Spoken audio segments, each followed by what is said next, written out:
Hey everyone, today we would like to present to you Sidhu Residence, a modern home with traditional planning in Shahbad, Haryana. Designed by Anudeep Bhandari Architects, this home attempts to blend clean lines and a linear form with exposed bricks rooted in North Indian context. Let me give you quick specs. With a plot area of 6,200 square feet, the house was designed as a ground plus one structure, adding to a built-up area of 4,500 square feet. The key design highlight was in the inversion of a traditional courtyard, creating two external courts in the center of the home. The exposed brick facade is complemented with zinc cladding to ensure the timelessness of the built form. If you want to know more about this project story, click on the link mentioned in the description below. It will take you to our website buildofy.com, where you can become a member and download a full PDF ebook including detailed floor plans, section, elevation with dimensions and the material palette. You can download 200 plus PDF ebooks on the houses pan-India. Till then, I hope you enjoy the video.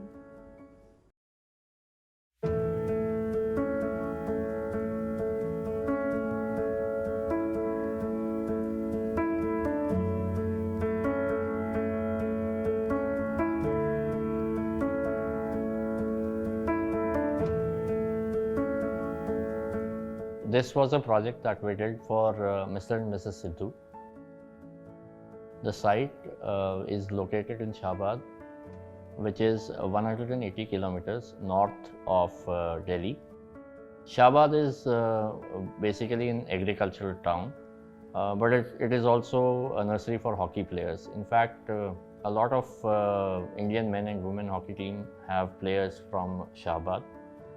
The site is a pair of two plots, 275 square meters each, measuring up to 550 square meters. So the total dimensions of the plot are 23 meters wide by 25 meters. So it is in an urban context. In winters the temperature goes somewhere around 2 degrees Celsius, and whereas in summers it comes to almost 45 degrees Celsius. The client is a small family of 4 with all their business activities here in Shahbad. The requirements from the client was very simple. They needed a small house with say 4 bedrooms and an entertainment room. The house was designed predominantly for the couple, and basically they wanted the house to be very open and with a lot of open spaces, with a lot of light and nature that can come inside the house. Now, the plot is facing southwest, so this is north. So the setbacks were 7 meters from the front and 3 meters from the rear. So we had to leave a lot of natural space around the house. So one side of the house was left around 3 meters, and the other side, on the other side, we wanted to have a small alley of around 1.5 meters for all the services to take care. Now, as soon as we see the site, what we decided was that let's break it into 2 parts. One is the private area and the other is the public area.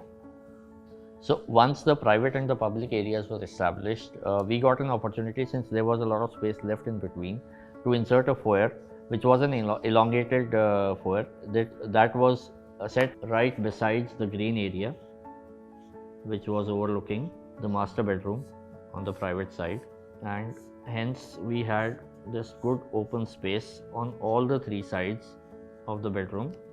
Then we have the staircase coming up over here,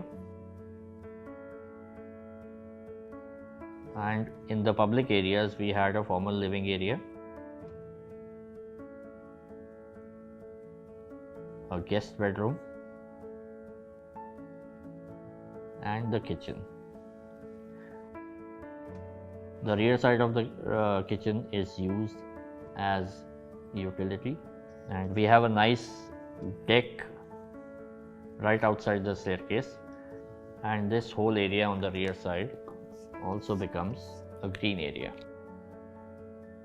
So in order to get more light and ventilation inside the house, rather than giving a conventional courtyard which is generally in the center of the house, what we did was we opened the courtyards from the rear and the front of the house. It does 2 things. Firstly, it brings a lot of green foliage inside the house. When we enter into the house, on the left hand side of the foyer, you see a lot of green area.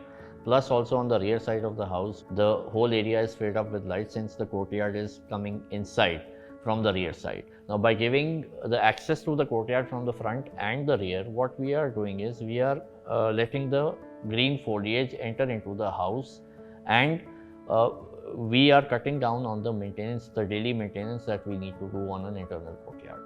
So as we went on to the first floor, what we decided was to cut the harsh summer sun through this blank facade. Now, by doing this, what we needed to do was to have all the light and ventilation for these two bedrooms on the first floor through the sides. So we conceptualized the home theatre through the fan shape of the regular theatres and just skewed this front wall.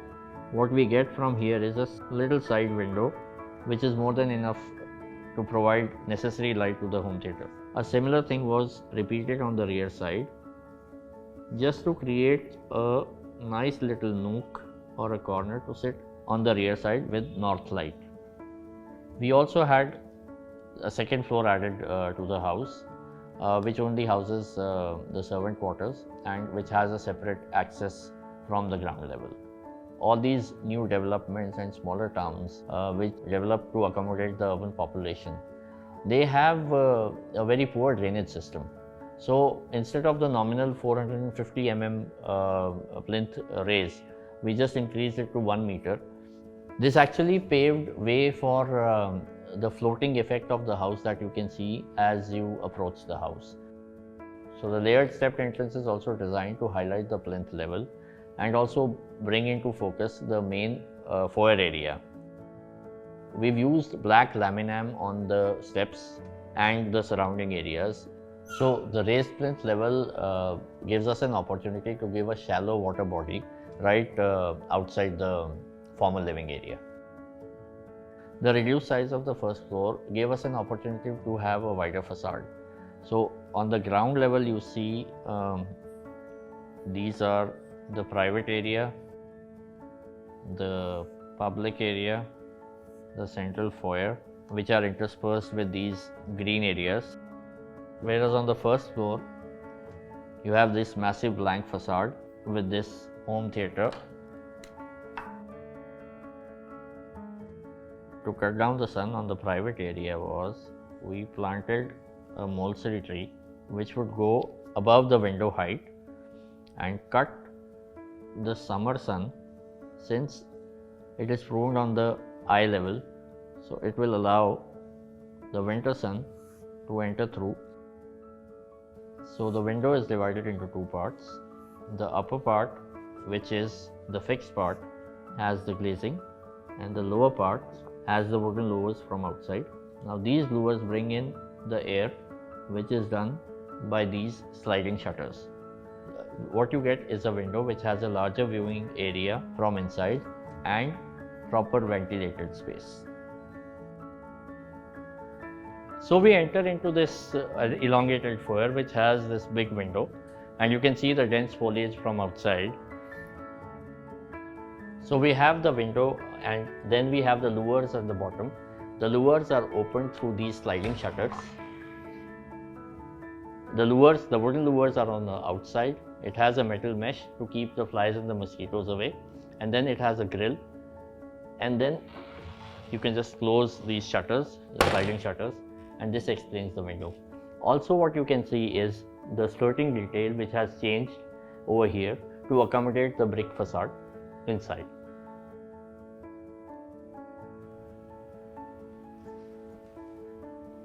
So this is the master bedroom. You can see the view outside. You can also see the conocorpus hedge, which actually acts as a screen from outside to inside. It's 4 p.m. in the evening in October. You can see the sun setting over there and the winter sun entering into the room. The color palette is beige on the floor, blue on the walls.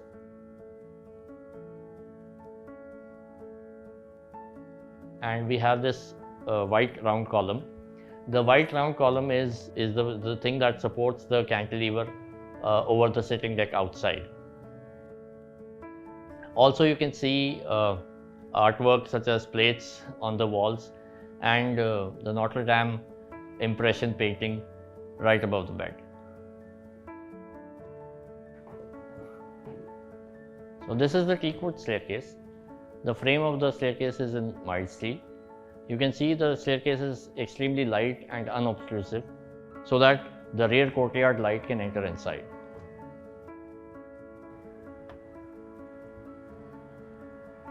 So this is the raised plinth level that we were speaking about.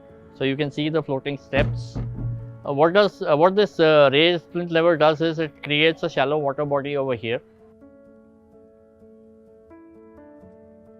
We have a cascade right next to over here, and all these floating structures, this is the formal living area, then this is the foyer, and that is the main master bedroom.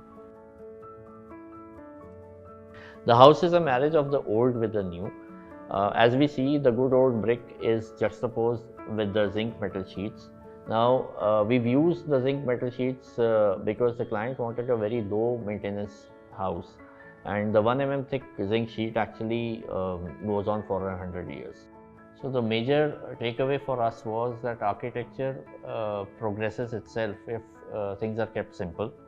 And secondly, the soul of architecture lies in planning, and that should be paramount.